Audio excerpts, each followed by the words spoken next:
and I am the EVP of Program Development for Black Professionals Network. I am going to be your moderator tonight. Thank you so much for joining us for another webinar tonight. We are specifically talking about the census.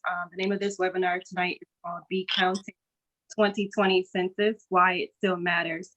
And for this evening, I have the pleasure of introducing one of our panelists. She is a friend to the BPN family. Her name is Dr. Cassandra Arnold. Dr. Arnold is the president of the Democratic Haitian American Caucus of Florida, and she's also a partner of the Diverse Strategy Group. So we thank you, Dr. Arnold, we thank you so much for joining us this evening. You can go ahead and take it away. All right, thank you so much, BPN, for having us. We are very excited about this topic. For many of us, we don't know the critical nature of the census, and not knowing that there are billions of dollars out there for funding for hospital services, emergency funds, aftercare, social services, a lot of what is important to Brown and Black communities. So knowing more about the census is not only critical for us, but it's critical for those who come after us, our children, our grandchildren, and so on, our neighbors, our friends, our schoolmates, our classmates, and so many other people who are affected, the elderly. So we want to talk about how does it not only affect us as Brown and Black communities, but also what is it at stake if we don't decide to fill out the census and if we're not counted? Because as we know, the federal funds get trickled down to the state, and then from the state, it gets trickled down to counties, cities, municipalities. And if we don't fill it out, then we don't exist to them. So I'm so excited about this conversation, but more so, I'm excited about having Santra Denis to further take us through what the census is. She's an amazing community advocate. She's not only the president and founder of Avance Assam, but she does so much other things, which I want to give her the mic and let her know about let her tell us more about what she does in the community, and she will take the presentation from that point on. So Santra, thank you so much for joining me tonight on this important conversation. Thank you so much, Cassandra. It's always a pleasure to partner with you and the Democratic Haitian American Caucus, as well as Kanasha and Ebony with the Black Professionals Network. I'm so honored to be here to talk about such an important topic. A little bit about myself. I'm the president and founder of Avance Assam, an organization around for Haitian American millennials to build economic and political power in South Florida. We also do a lot of work in the preservation of Haitian culture and Haitian Americans that speak Kringlish, who live stateside, who eat a little tasso Creole, but we also like mac and cheese on the American side, but to really kind of make sure we hold on to our culture, but also hold on to other folks or understand other folks' cultures as well. So that's about me. I sit on a few boards. I'm all things about community and really at heart for the betterment and the advancement of Black people, all types of Black people, to make sure that we have the adequate resources that we need to live and to thrive. And so that's me. I'm excited to talk about this topic tonight. All right, so what I'm gonna do is let's share our presentation and then we'll get started. And what we wanna do as far as format is keep it light, but still informative, and keep it conversational. So if you have questions, please drop it in the chat room. And we'll make sure that as we're going through the different slides that we address your question, or we may hold it off based on the content and based on Santra moving on to the next topic. So let's pull up the presentation and there we go. All right. Sure. So what is a census? The census is where the United States of America counts everyone that lives in the state. It helps decisions that are being made by the government. And I like to break it down and say the census is about money and power. And you can go to the next slide. So it is required by law. The Constitution really states that every 10 years, in the years ending in 0, that we should partake in the census. So the last census was held in 2010 and the one previous to that in 2000. Like I said, it's about power. It means that we are here and we have the representatives in Congress that we need. So for how many people who live in South Florida, based on the count, we have representation in Congress. Right now, because our numbers have grown in population, we're slated to gain 2 seats in Congress. But that's based on the numbers of folks who are counted in the state of Florida and whatever county that you live in. Say, for instance, if those folks don't get counted, we do not gain those seats. And that means we have less representation in Congress and less people who are fighting for our best, the betterment of our communities in Washington, D.C. Now, break that down a little bit for those who might not be as savvy as what Congress does and the impact of having representation. Why does it matter that we have additional seats in Congress, and how do they impact the policies that affect us getting money through the census and through being counted? What does that mean to the average brown and Black person? So that's a great question. And I can tie it into what's going on right now. Mm-hmm. So folks in Congress right now are deciding what's going to happen around COVID. So that stimulus package that we just got, how that's distributed for people on the ground and versus big organizations. Are those folks who represent us in Congress are the ones who vote and are the ones who make those decisions. We want people who have our values that come from our cities and county and state that look like us, that are like us, who understand what it means for people, working folks, to benefit from that. I mean, we almost didn't get anything in terms of stimulus package. It could have went week, almost didn't get bailed out, right? Yeah. And so we have people in Congress who really fought for us. And we want to make sure that we hold on to that. And the more that we can grab onto seats because of our population, we want to definitely do that. Perfect. And just to put in a little plug, this year, Santra, I think it's important that people know that there are a lot of seats that are open, and not only in November, but August, obviously primaries, and then pushing it to November for the general election. So it's critical that we not only fill out the census, but that we go to the polls to continue to vote in the right people that represents us throughout the different districts. So thank you for breaking that down. Absolutely. And I'll just add really quickly, not only at the federal level, but if you live in Miami-Dade County, it is a huge election in Miami-Dade County because almost half of the county commission is up. They cannot return, meaning they have turned out. And so we're going to see a lot of shifting. And I don't think that kind of power, we want to just let it happen on our own. I think folks want to be involved in that. So again, everything I would say in this world is about money and power, and Census really deals with that. Perfect. So anything about the data, it's all about data. Also, you want to know who lives in your city, how many, for instance, any demographic that you use for, and we'll talk more about this, for businesses, for health, for anything that folks need information about, policing, healthcare, schools, all of that comes from census data. Perfect. So in terms of what the census, basically when folks do the count on the census, when folks submit their census, they complete it online, it goes to Congress, and Congress decides how they're going to spend upwards of almost $1 trillion for the next 10 years. And so some of the highest, some of the most money goes to Medicaid and Medicare, Pell Grant. And I want to say that for a lot of us young professionals, it's important that we have an adequate count because you want the right amount of money to be going into that education system. So it's not only about primary education, it's also about secondary education as well. You know, there's the Head Start programs. There's also SBA. So when you hear about business loans that are available, we need to know how many people live in areas, what kind of businesses will be going to those areas. All that data is pulled from the census information. Now, Santra, maybe I'm a little blind, but I'm looking at this list, and this list seems as if it pertains, and not to say anyone else is excluded if you're not within low to middle income, but if I'm looking at this looks like a list that we find easily in brown urban communities, specifically low income communities. Right. No, you're not blind. I'm not trying to be funny. I see on here Section 8 housing. I see National School Lunch Program, grants to local education, Medicaid.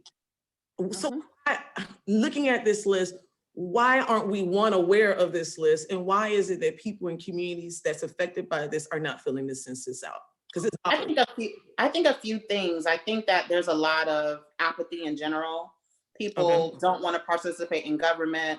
As you know, there was a question about citizenship. So you have a lot of folks who don't have status immigration Mhm. status, who are weary of anything that government does.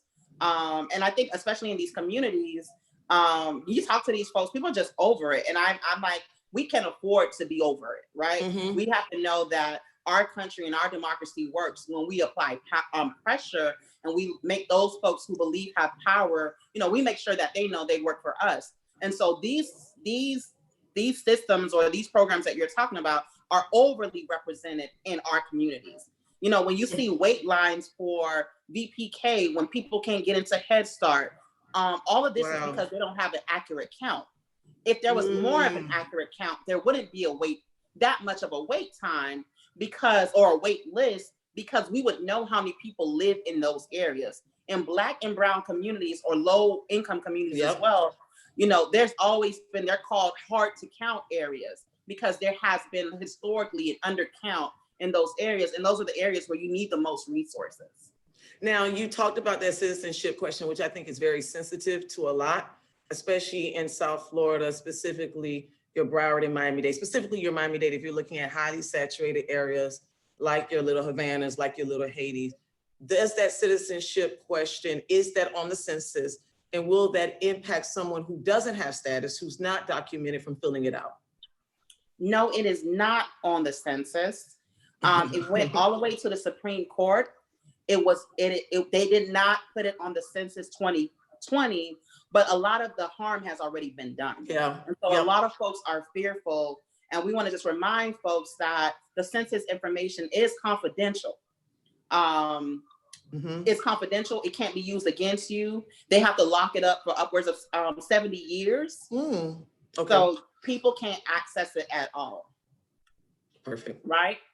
So a little bit about this slide. A lot of folks are like, how does the census, what does it have to do with me? This has nothing to do with me. I don't understand. All of the roads that you drive on, they use that for census information. They need to know how many people are going to get on 95, how many people are getting on 75, what's the population in South Florida, so we can know if we need more lanes. I think we need a little bit more lanes. There's always traffic. Do we need more homes? Do we need more businesses? Especially, I like to highlight emergency services, because we live in a state where we see a lot of natural disasters. So we need to know the population count so they can prepare properly for FEMA services, any of those disaster services or emergency services. You need an accurate count, or you're never going to have enough resources for everyone.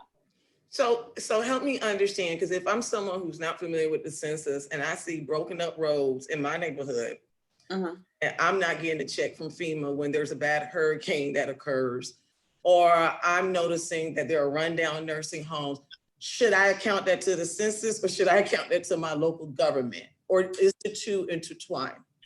Intertwined. Looking at it from why is my street looking like this, right? But also, why am I not a part of the process of getting it done? So how do you work the two? So the federal government basically makes the decisions on how the funding will be spent, and then it shares it, and it goes down to all the local government, the state government and the local government. So in terms of, depending on what roads you're talking about, if it's an interstate or if it's local roads, you'll go to your local officials and see, hey, that money that came down from the state and from the federal government, where did you put it to? And that's why it's important for us to be looking at our city and our county budgets, because some of that money they're making the decisions on how that money is going to be spent locally. And you want in on those decisions. You want to say, hey, we don't want to put all our money towards policing. We want to put some of our money towards roads, towards schools, and towards some programming that we need in our communities. Perfect. Yep. So this is what we were talking about. It's confidential still for 72 years, protected from immigration and law enforcement. So even immigration and law enforcement cannot access that information. It can't be used against your eligibility for government benefits. And these are the penalties if people try to access that information, and they shouldn't be. So $250,000 to 5 years in prison.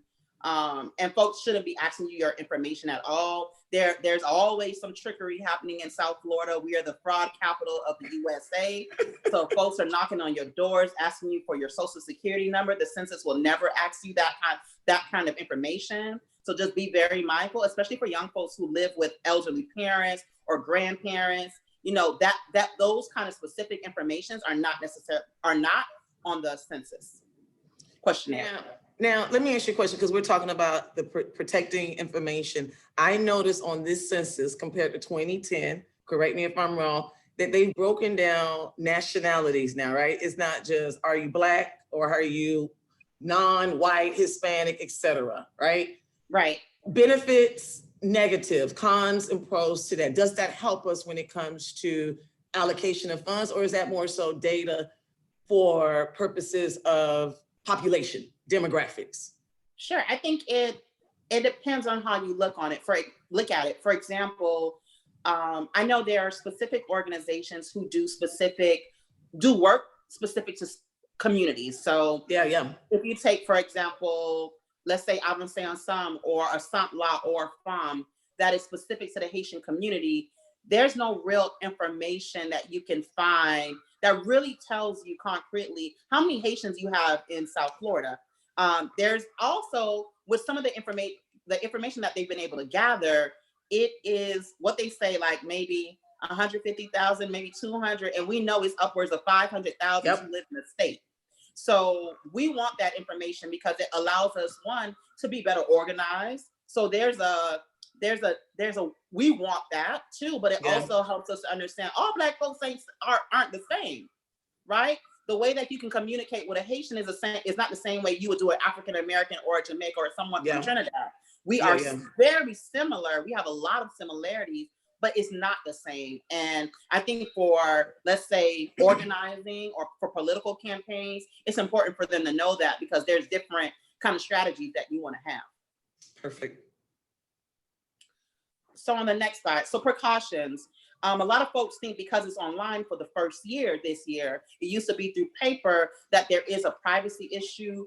All of the information that is submitted into the online portal is encrypted, and the data is automatically taken offline to prevent any of those kind of like issues that we know can happen. And I know this has been an issue for a lot of folks who are not as familiar with technology. They're not technologically savvy. There's still a number that they can dial to do the census. However, I don't know what that will look like in the next 10 years. So it's also important for us to be talking to our communities about how the world is changing in terms of technology, so that they won't be left behind.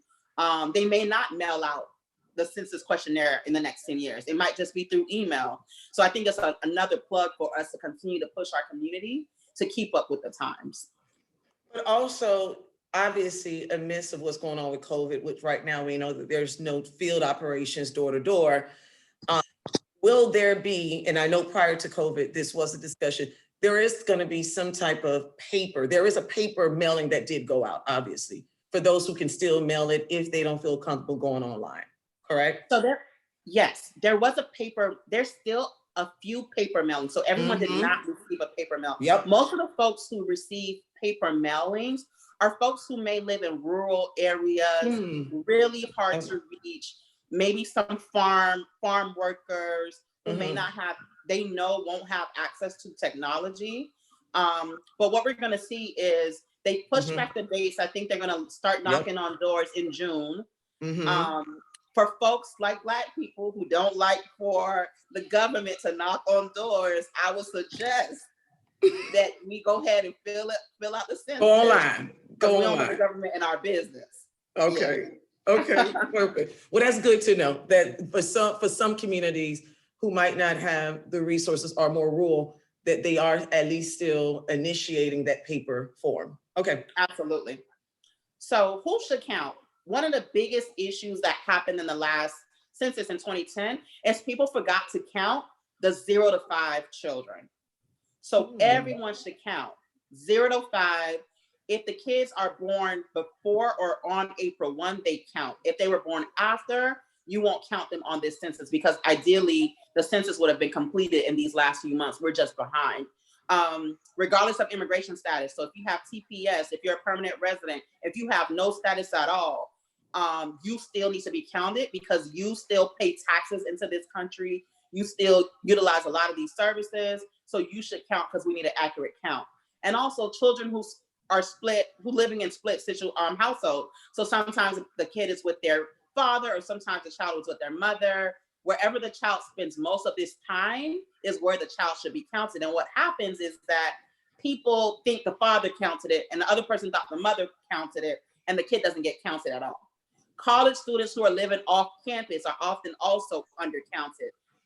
Their parents didn't count them, and the school in the dorms, the resident RAs, the RAs didn't count them. So these are kind of like the folks that people tend to forget about. We just want to remind folks, don't forget your young people, don't forget the elderly, your college students, and no matter what your immigration status is, if you're living in the States for majority of your time, you should be counted. One of the things that are not right here is that if you, for example, there are people who live splits, they live in two different countries, right?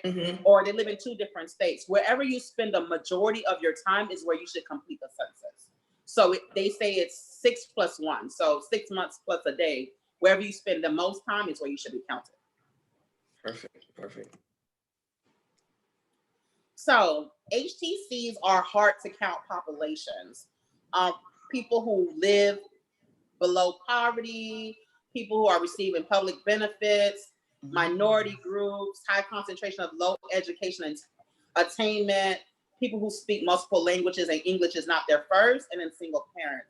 And one of the indicators that's not on here that I think is a good indicator is that, or another indicator, not necessarily good, is that a lot of these communities fall into folks who are renters, and renters move a lot. Renters move a lot, so they are often missed, meaning your phone number changes all the time, you move a lot, so people don't know how to find you and they don't know how to track you. Also in our community, there's a lot of folks who don't rent actual apartments, they rent rooms in people's homes. And so those folks also need to be counted on the households questionnaire, because when the census comes, it doesn't ask you to only count the people in your family, they ask you how many people in your household, to include the person who's also renting a room from you, or renting out your garage, or renting out, efficiency that you have. You need to count those folks as well. So being that that is so common in South Florida, especially in immigrant communities, right? People rent a room or part of a house. What solutions have come about that, especially when you're looking at cities with highly populated HTC folk? So what are they doing to try to help resolve this, or even local organizations in local cities and counties? So every city from their county put together a complete count committee. And the complete count was really to help get the word out, get everyone ready, make sure that people know about the census. But that was all pre-COVID. And so a lot of these communities actually need frequent knocks on doors. These are the people that you need to see and engage with. And so they pushed out back the dates. We've been trying to use WhatsApp, do text messages, find a way to make sure that we reach them in the same way folks do get out the vote. But also there's a way for folks who believe they may not have been counted to go on the census website and enter in their information on their own and say that I don't have a code. So when you get the questionnaire, they give you a special code. You can say I don't have the code because the family that you're renting a room from may have already submitted their census already. You can say, I want to be counted as well, basically, and they'll see if you truly need to be added based on what the information that you're giving. That's good to know. Yep. Oh yeah, so we talked about this, renters, young children, all that stuff, mobile homes, high crime areas. One of the areas, especially in Broward, that we've been concerned about is like the 6th Trunk Corridor, West Park, West Park, Pembroke Park. Those are areas that are small areas, but right now are still trending low in their response rates. And so we would really want to do some work in that. So we've been doing a lot of phone banking to make sure that people still know, look, we know COVID is happening, but did you get that letter? Can you go online, or do you want to call to make sure that you're counted this year?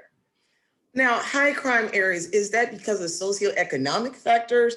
Because what would stop someone, obviously a field organizer, necessarily from coming in? Is that because of education, resources, why high? I'm just curious. That seems subjective, not trying to be funny. No, for real. I think when you think about high crime areas, just to be very honest, we're family. It also coincides with low income areas. It also coincides with high concentration of renters. And so all of this is not like individuals. Like you're not going to find you're not going to find a poor community or low income community and not often find a lot of renters and not also find sometimes issues around crime, because those are issues that just come together. And then, but the issue around low high crime areas is that some folks may not want to go and canvas in those areas. That's what I was going to say. Is it the field organizing side of it? That's why I was wondering. Right. Like, is it really the field? We know the socioeconomic factors, right? Right. But is it the desire to even want to go into the communities? Just keep it 100. I mean, I think that I'm sure sometimes if they're organizers from those communities, yeah. But if not, I don't know that they will go. Yeah. Absolutely. So representation even at the census level. Yep. Absolutely. Okay. So moving forward, how can I respond? You can respond on the internet, which is the preferred. You can call by phone. And there's all 12 different languages that you can call and get assistance in. You can mail if you receive something in the mail. And then also last resort is when the census representative comes to your door, you can complete it with them there. And so this is all the information, toll-free number. There's, you can call at any time. There's questionnaire assistance in any language, which was really critical for us, making sure that people can call in different languages, especially down here.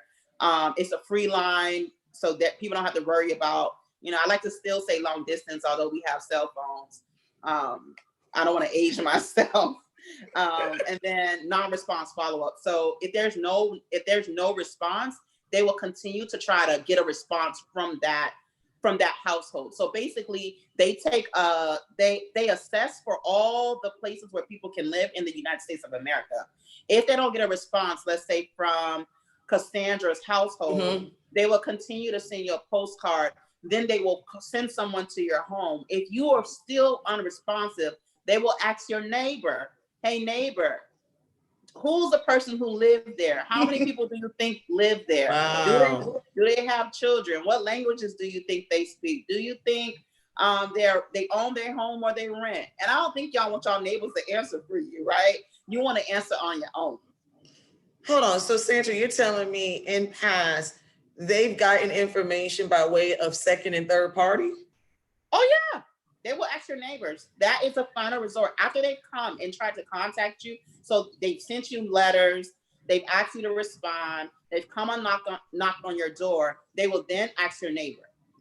Wow. So this is so critical that we choose and create our own narrative and not allow our neighbor, Miss Mali, to give the responses on how. Imagine, say for instance, let's say if I was a little bit more bright skinned, and I consider myself to be Black, but my neighbor's like, oh, nope, she's white. Now you're a whole different race.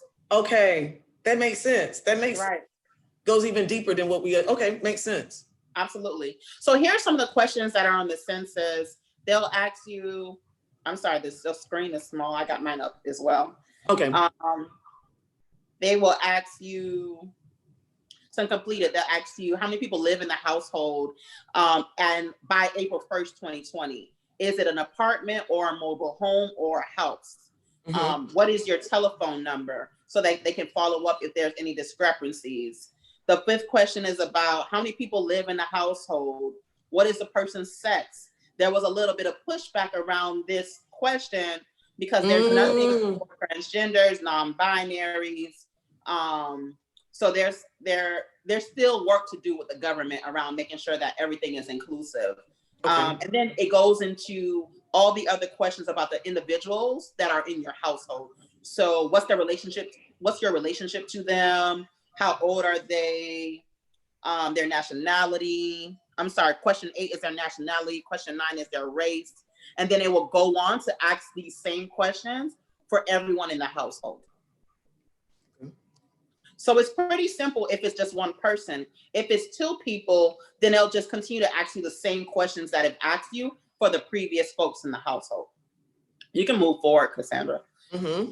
Same thing here. Same thing here, just different, how many people in the household, up to about, I believe it's 10. If you have more, you just need to let them know. Okay. When can I respond? You can respond any day. You could respond starting in March, actually. They started mailing postcards, letters to your homes March 12th through the 20th. And then if you hadn't completed it by then, they sent you a blue postcard. And I don't know if there's another mailing from that because I already completed mine. So once you completed yours, they'll stop sending you notifications. But your household should have received it. If you don't have it, somebody in your household may have received it. If you threw it away, just go online and say that I don't have the code so that you can still complete the census for your entire household. And just to add to that, I want everybody to know how simple it is to do it online. I believe, Santra, when I did it, it was literally less than 5 minutes, if that. Absolutely. Literally less than 5 minutes.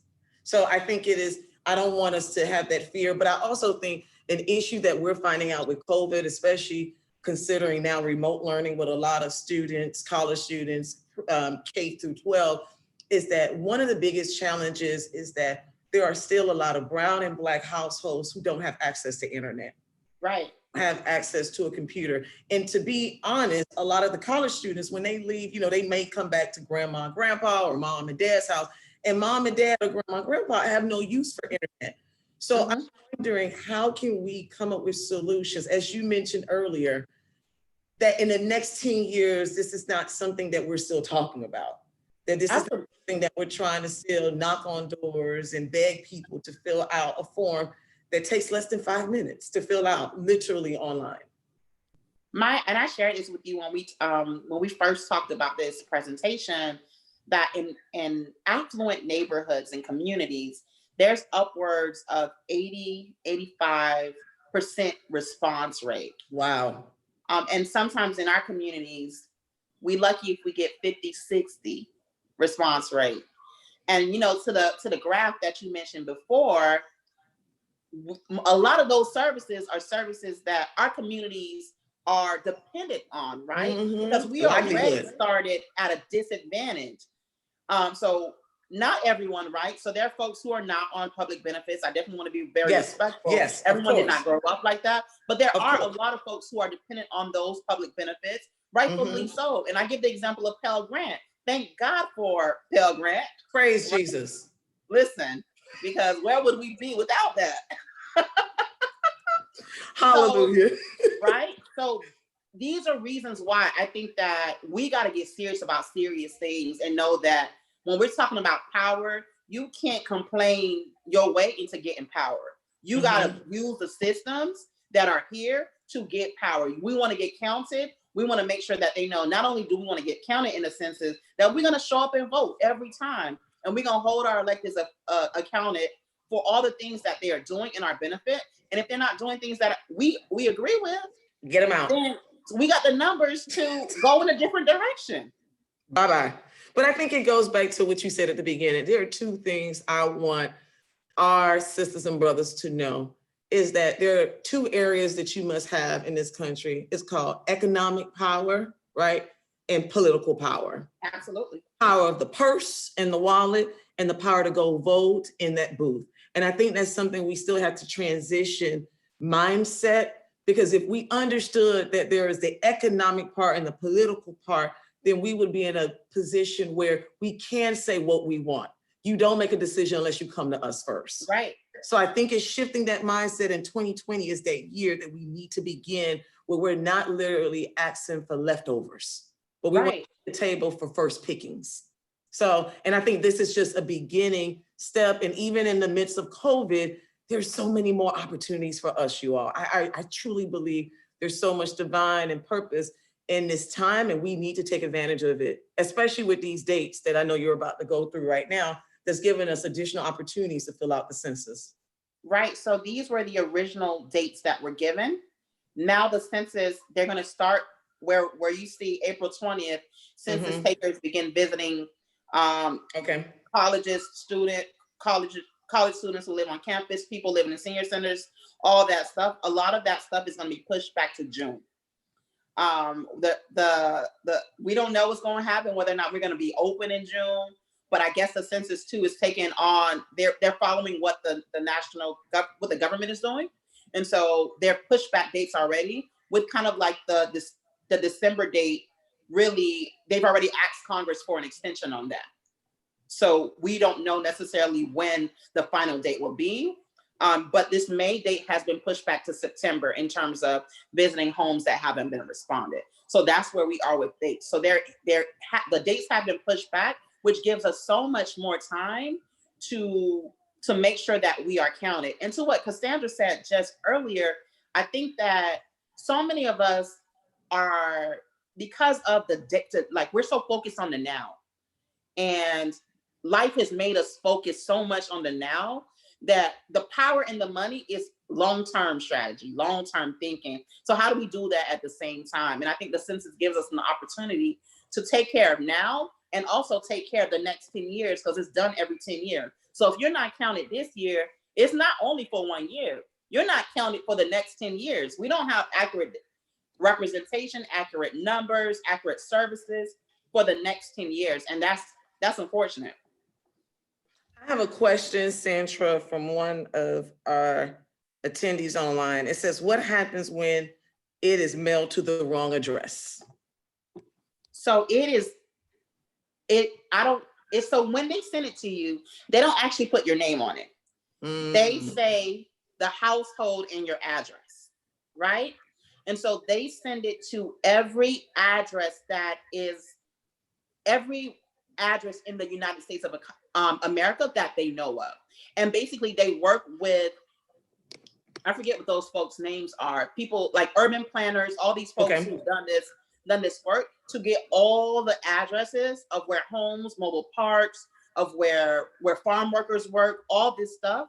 They've done all the research in the last 10 years to make sure they have an adequate count on where all the homes are. And then they send it to those addresses. So it's not address to a specific person, it's address to the household.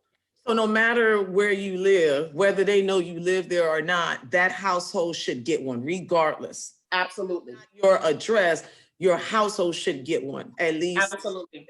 Okay. Now, if, like you said, the person hasn't got one, just go online. And that's what, census.gov?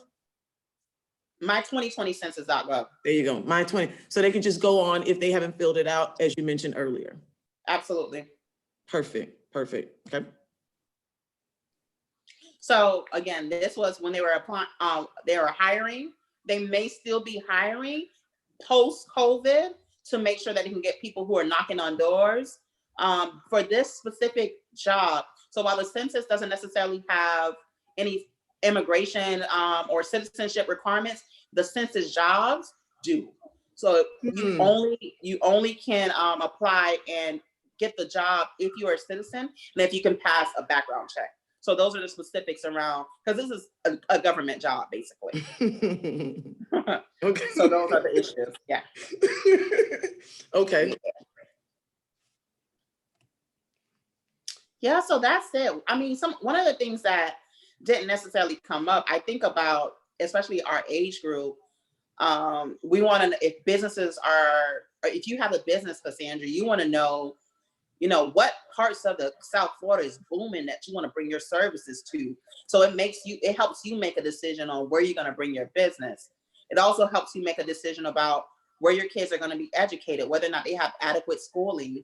And so I like to give the example of my little sister who, when we moved out to Miramar, my sister is the first graduating class of Everglades High School, and they weren't ready for them.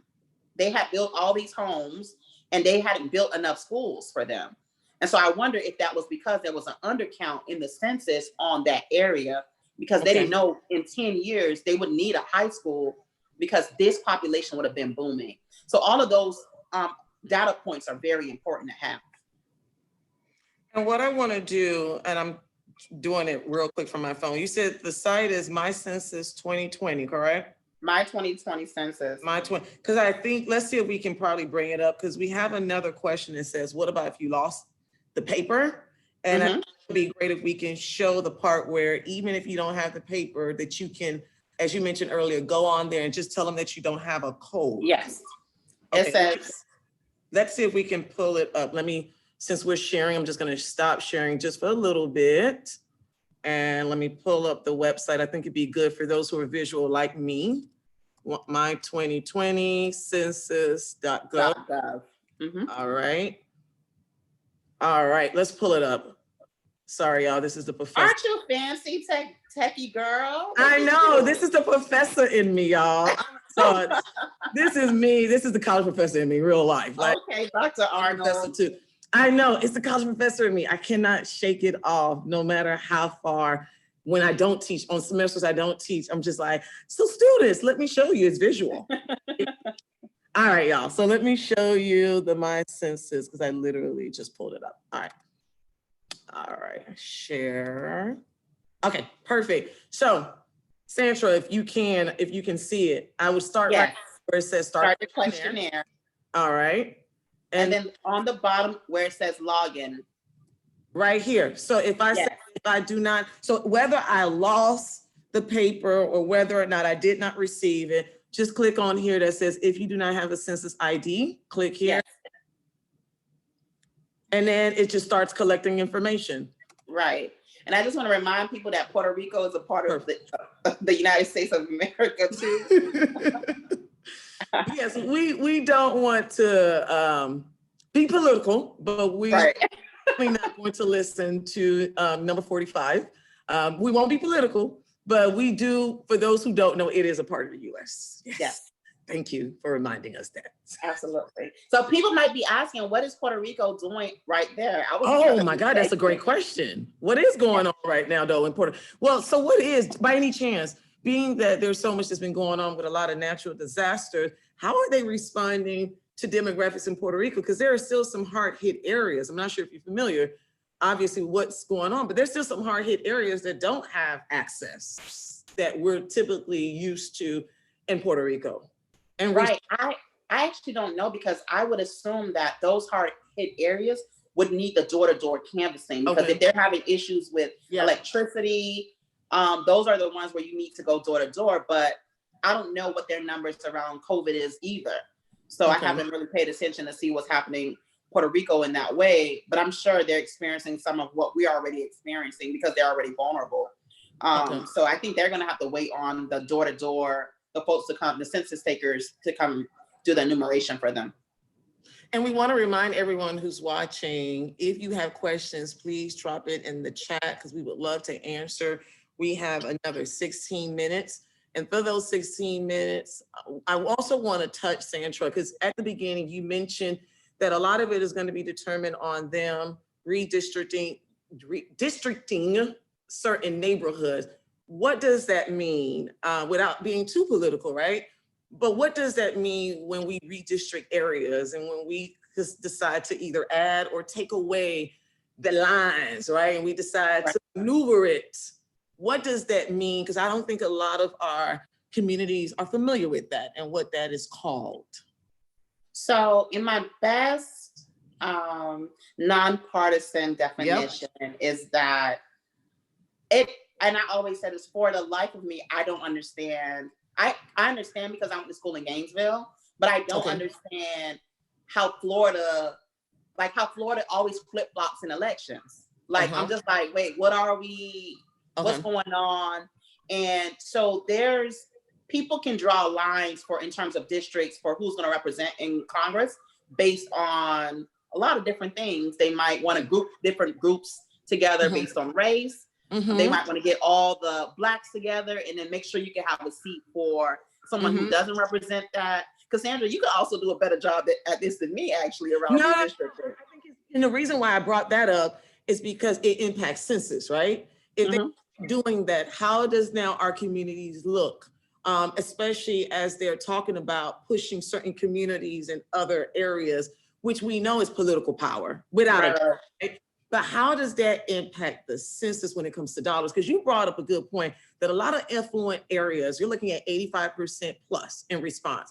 And like brown and Black communities, we're looking at less than 50. What does that say about us, right? And what does that say about resources? And why is it that they see it as important versus we don't necessarily see it as something? And I use the example, and once again, this is not to get into a political conversation, but I always say it's funny how you know, when it's time for elections, we see Janie bringing little Bobby and little Jamie to the polls, right? So they grow up with that mindset and they understand that no matter who is on the ballot, right? Just like with the census, resources, I'm going to vote in my best interest. Right. My best interest is what counts. Mhm. That doesn't happen in our communities. We look at the person, not the policy.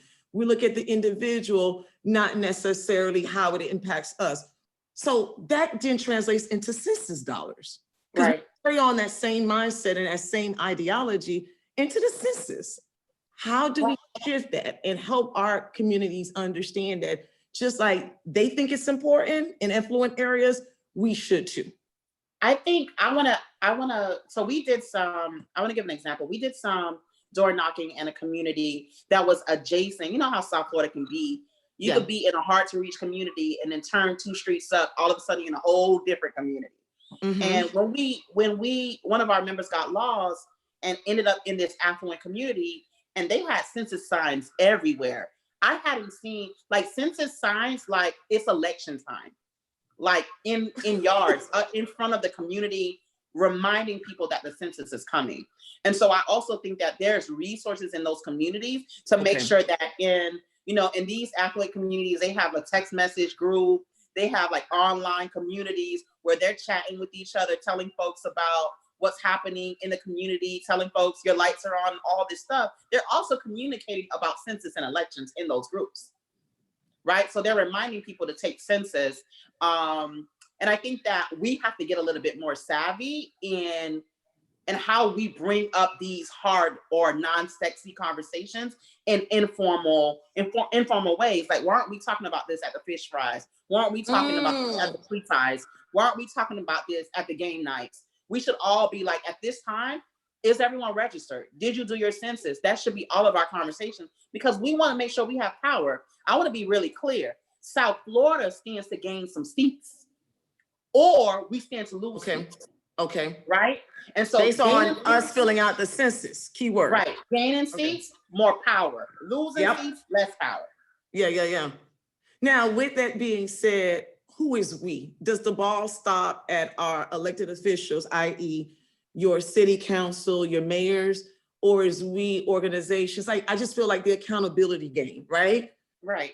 Who is we? Like, where do we, the community, go to for these resources, information? Because like you said, a lot of communities have created the census committees, because I'm even a part of it in my city, right? But how does that trickle down? Do we now hold them accountable? I would think so. So I would say that, I mean, cities have their budget, and based on their budget, you see what their priorities are. I would say specifically for Miami-Dade County and Broward. So the state of Florida didn't put any dollars in census. Hold on, say that again. Okay, break that. The state of Florida, and as well as the federal government, did not spend dollars on marketing of census.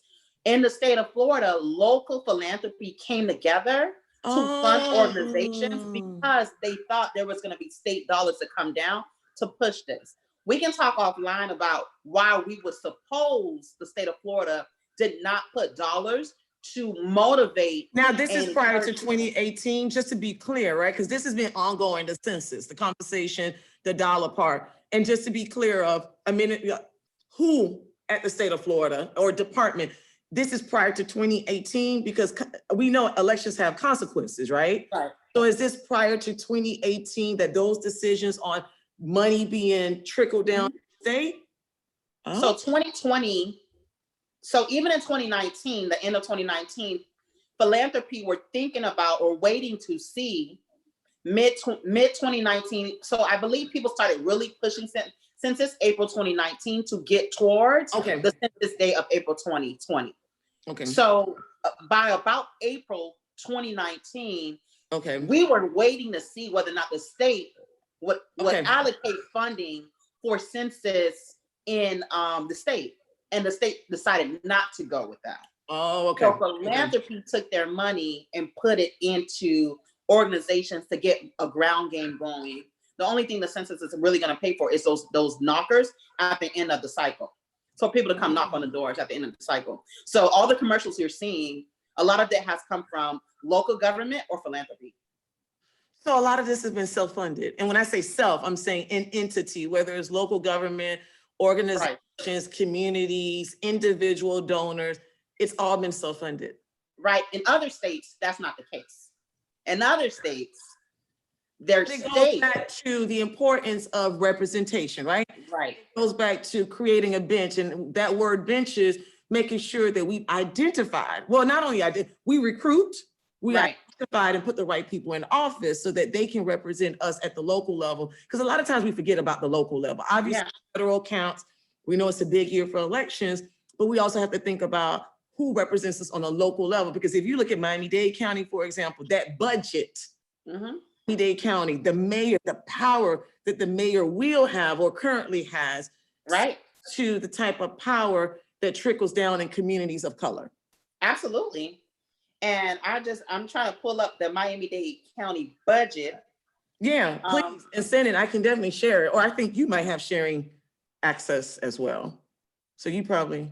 I'm on my phone, but I would say that at the local level, I would say pay attention to not only local commissioners, your county commissioners, your judges, right?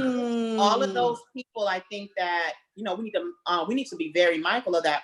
But again, the dollars from the census, so the federal government counts everyone who's in the states. The dollar goes from your taxes. I like to remind people, your taxes that they take out every 2 weeks, every 3 weeks, every month, goes to the federal government. They decide to bring it back down to the state level or into the local level. The state level in the state of Florida, decided not to fund census activities.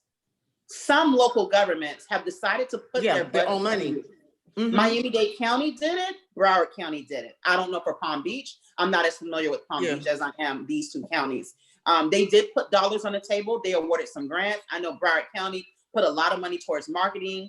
And also there's a Florida Counts who funded a lot of organizations in the state of Florida to get folks who do grassroots work, to get them to knock on doors, to do presentations, do the church stuff that we know we need to do. But again, there could have been additional resources to go further to make sure that these communities know. I've gone to communities and they have never heard about the census. Wow. People have been here 20 years.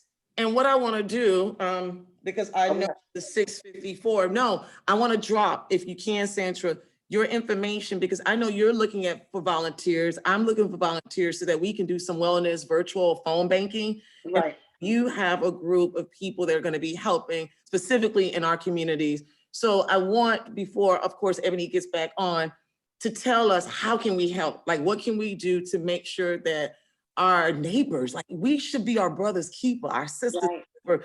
So how can we make sure that we're looking out for the next person? Absolutely.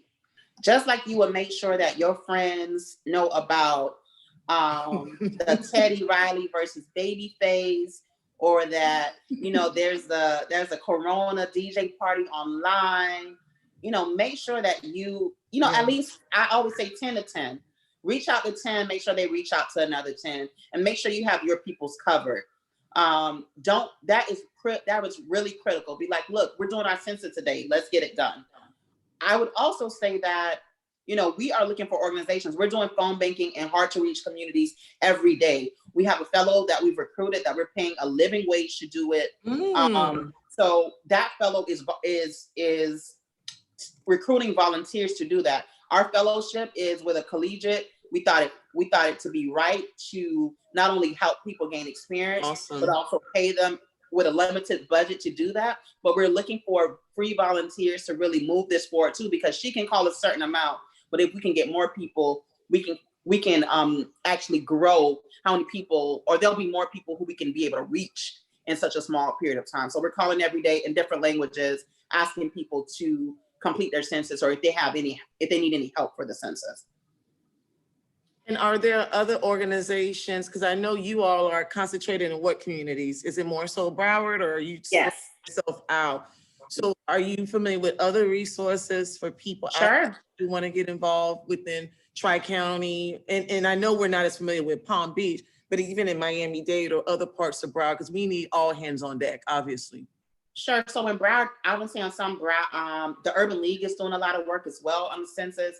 And Dade County, I know There's Catalyst Miami who's doing census. There's a Haitian American Complete Count Committee that Santra leads. They're all over the Haitian community in South Florida. I know Opalaka CDC is doing some work in the census. So there are a lot of organizations in Miami-Dade County that's pushing census work. The organization that I work for, Miami Workers Center, New Florida Majority, FLIC, the Florida Immigrant Coalition, all of those folks are working on census right now. Can you tell us a little bit, because you slid in a little bit, that word called, I think, Workers Center? Can you amazing work that you in your position with them, please, if you don't mind sharing. So sure, I'm the interim executive director at Miami Workers Center. I started about 3 weeks ago. I'm super excited to continue the amazing work that they're doing. But their action center really focused on a few issue areas: affordable housing, doing work with domestic workers, low-wage workers, and also at the intersections of all through a FEM agenda. So elevating women and bringing them to the center, as well as, some gender justice and climate work as well. Okay. And I know you mentioned that the housing, which is so critical for us.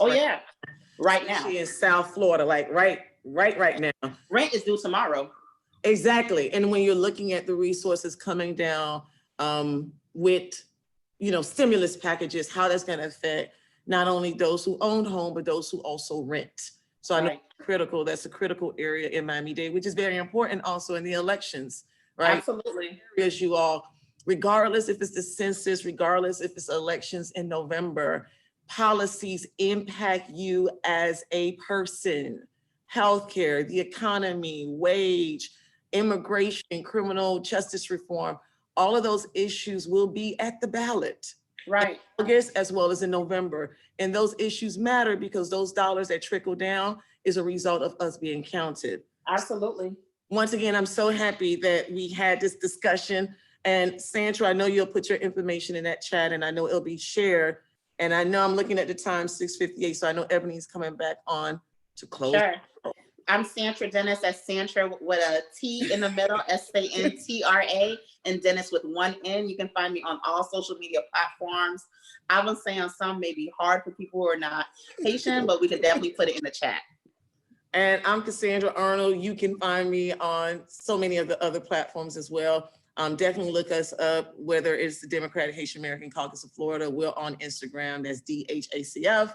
And for me, it's C Theremin, CTHERAMENE, for more information, as we would love to continue on this conversation outside of this. And we thank BPN so much for this opportunity. Thank you for caring about issues that really matter to Brown and Black communities like us. Absolutely. So I think now Ebony's on.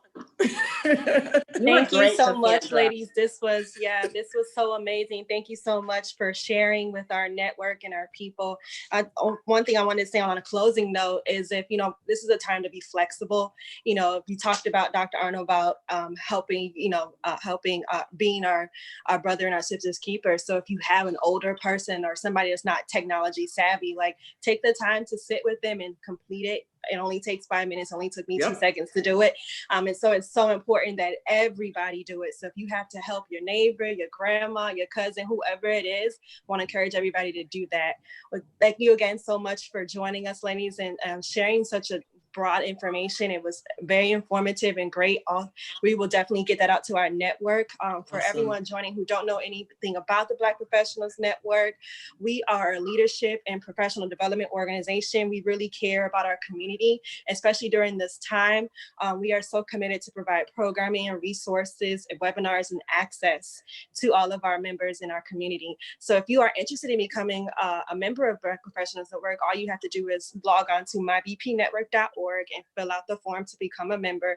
Please, if you are enjoying these webinars, share it with people that you know. Tag us on social media so we know where you're following us. You can follow us at MyBP Network on Instagram, Black Professionals Network on Facebook, and MyBP Network on Twitter as well. We have 2 more days of webinars this week. Tomorrow, we will be hosting the Family Hustle. Now, this webinar is for the grown folks, so you might want to go ahead and put your babies to bed, because we're going to be talking to some of our BPN family members who are juggling having to work with their kids at home and carry on their businesses. And we want to talk about how they're doing that. So you definitely want to join us tomorrow at 7 p.m. And then on Saturday, we have another 30-minute power session with Dr. Yvette Fit.